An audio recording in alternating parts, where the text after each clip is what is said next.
Dans cet épisode, je vous propose de découvrir 3 stratégies pour calmer une crise de colère chez un enfant.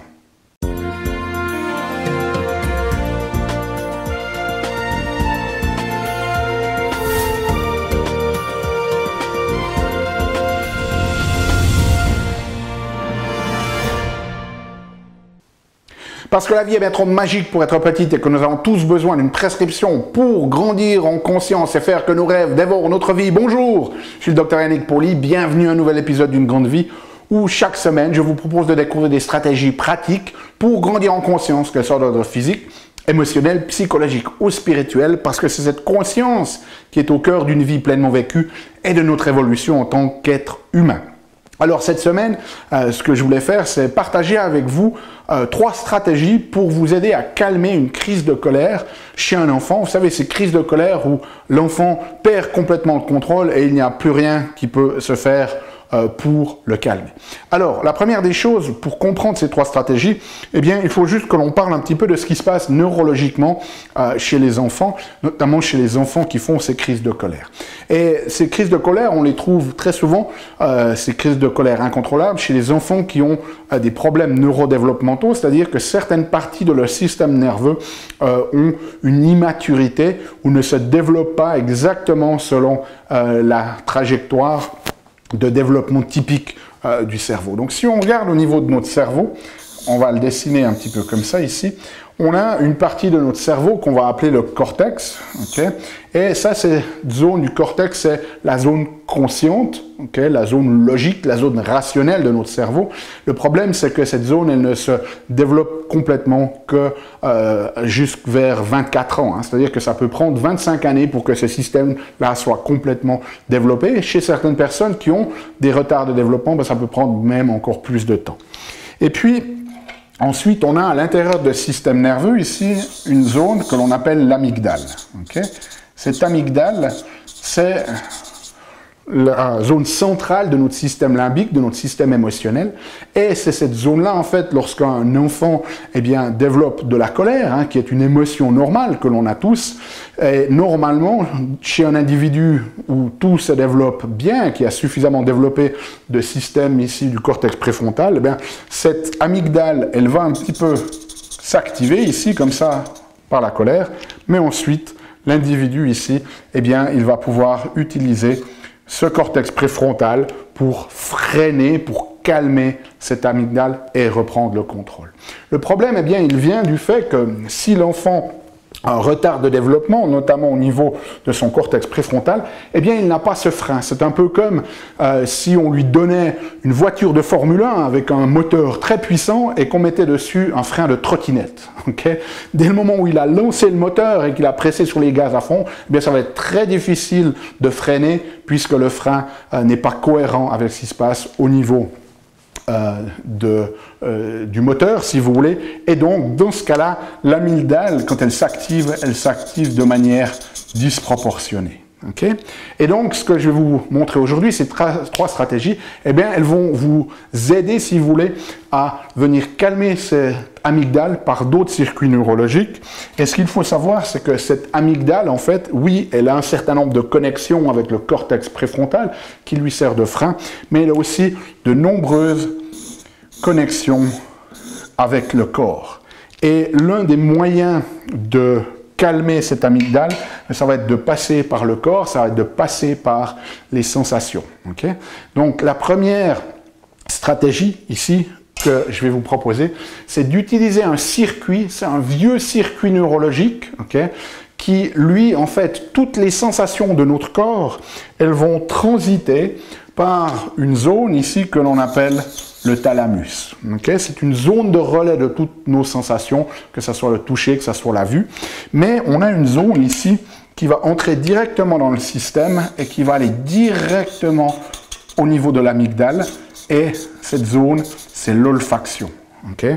C'est-à-dire l'olfaction, respirer les choses. Et vous avez tous fait l'expérience de ce lien entre émotion et puis senteur. Peut-être que le simple fait de vous sentir l'odeur d'une tarte à la pomme, eh bien ça vous fait repenser à ces moments où votre grand-maman vous donnait une part de sa propre tarte de pomme. Donc il y a vraiment une très forte corrélation entre cette olfaction qui est un circuit direct qui va s'intégrer dans l'amygdale. Donc la première stratégie à disposition, eh bien, c'est d'utiliser l'olfaction. Et ce que je vous propose de faire, c'est d'aller acheter toute une série de senteurs, les plus efficaces selon mon expérience. Il y a la vanille notamment, fraise et banane, ce sont des odeurs qui fonctionnent très très bien. Donc vous allez dans un magasin, dans une droguerie, dans une pharmacie et vous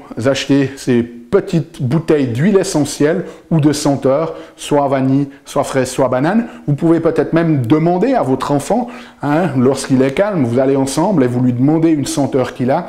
Et puis ce que l'on va faire, eh bien, c'est qu'on peut déjà l'entraîner, c'est-à-dire qu'on va lui montrer que dès le moment où tout d'un coup on a cette colère qui bouillonne, qu'il perd le contrôle, eh bien, on va l'aider à venir sentir ces huiles essentielles. Alors, il n'y a pas besoin d'aller mettre des gouttes dedans, simplement de sentir. Et donc, à la prochaine fois que votre enfant entre dans une crise de colère, eh bien, utilisez cette stratégie, apportez-lui cette huile essentielle, ces senteurs, et faites-lui respirer ces senteurs. Vous allez voir que ça va vraiment déjà aider ici à calmer cette amygdale.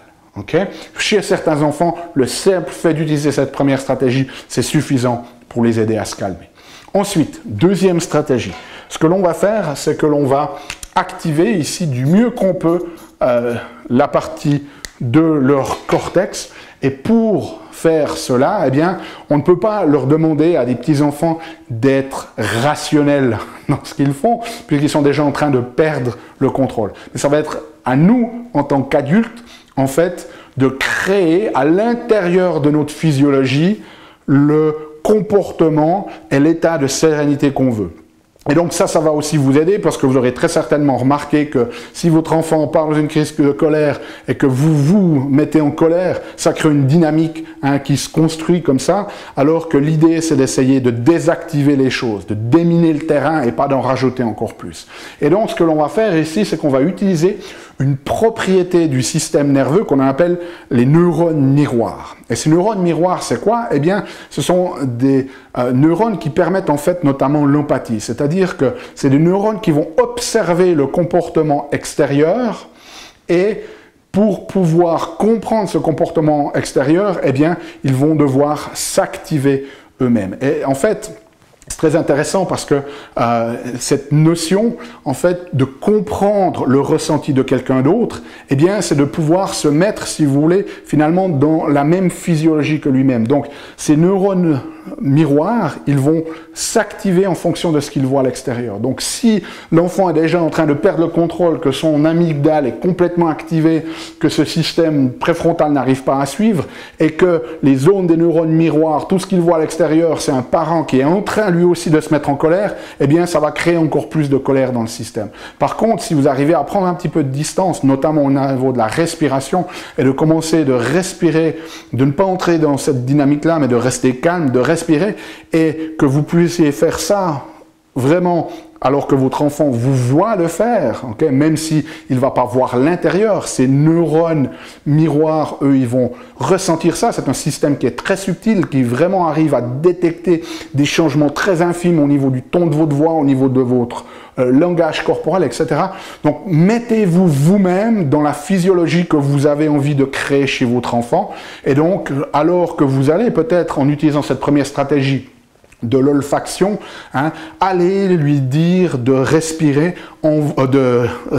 donc cette olfaction en vous calmant vous-même. Vous pouvez même utiliser vous-même ces senteurs ou ces huiles pour vous calmer, pour vous apaiser. Faites des respirations lentes, mais faites-le en présence de votre enfant parce que ça va aider à activer ici ces neurones miroirs. Et donc, en créant en vous-même l'état physiologique que vous avez envie de créer chez votre enfant, eh bien, ces neurones miroirs vont détecter cela et cela va aider aussi à créer la physiologie à l'intérieur de son corps. Et finalement, troisième stratégie, les études montrent que une hormone qui aide à désactiver cette amygdale, ici c'est ce qu'on appelle l'oxytocine, et cette oxytocine elle va être produite notamment par le toucher. Alors, je l'ai mis en troisième ici, ce toucher, parce que ce toucher, il va activer ces zones en touchant votre enfant, en l'embrassant, en le calmant. Ça va créer cette oxytocine, ça va aussi activer ces voies du corps en direction de l'amygdale ici et permettre aussi de calmer cette amygdale par le fait que l'on envoie des messages du corps qui disent « Ok, je suis sûr, je suis en sécurité ». Je l'ai mis cette stratégie en troisième parce que certaines fois, quand l'enfant part vraiment dans ces crises de colère qui sont incontrôlables, c'est potentiellement difficile d'arriver avec ce toucher aimant. Peut-être qu'il va le percevoir comme quelque chose où on veut plus encore l'agresser. Donc ça vient en troisième, okay. Mais si vous utilisez les autres stratégies, ici, la notion d'olfaction et puis ensuite la notion de créer en vous-même cette physiologie que vous avez envie qu'il développe au travers de ces neurones miroirs, et bien à ce moment-là, il va être suffisamment calme pour que vous puissiez aller l'embrasser. Potentiellement aussi, c'est peut-être juste le mettre couché, mettre une couverture autour de lui, avoir cette notion d'augmenter en fait cette sensation de toucher. Vous pouvez lui faire un petit massage, vous pouvez le serrer un petit peu plus fort et ça va activer ses voies. Okay? Donc, mettez ça, pratiquez-le dans des situations qui ne sont pas de conflit. On dit toujours, ce n'est pas le moment d'aller creuser le puits quand on a soif, il faut le faire avant. Eh bien, la notion, n'hésitez pas à vous entraîner, à entraîner votre enfant, à lui dire, voilà, prochaine fois qu'on aura cette crise, voilà ce que l'on va faire. On va venir sentir et vous lui faites sentir et vous faites des exercices de respiration en sa présence et vous l'embrassez déjà. Comme ça, vous entraînez ces stratégies. Comme ça, le moment où tout d'un coup une crise se met en place, eh bien, vous avez déjà la pratique nécessaire, l'expérience pour pouvoir mettre en place des stratégies et pas essayer de les faire dans le coup de chaud du moment. Okay? Laissez-moi savoir comment ça fonctionne pour vous dans les commentaires. Si vous avez besoin de la transcription complète, elle est disponible sur notre site unegrandevie.com. Nous, on se retrouve la semaine prochaine pour un nouvel épisode. D'ici là, souvenez-vous, aimez la vie, émerveillez-vous et contribuez chaque jour un petit peu plus.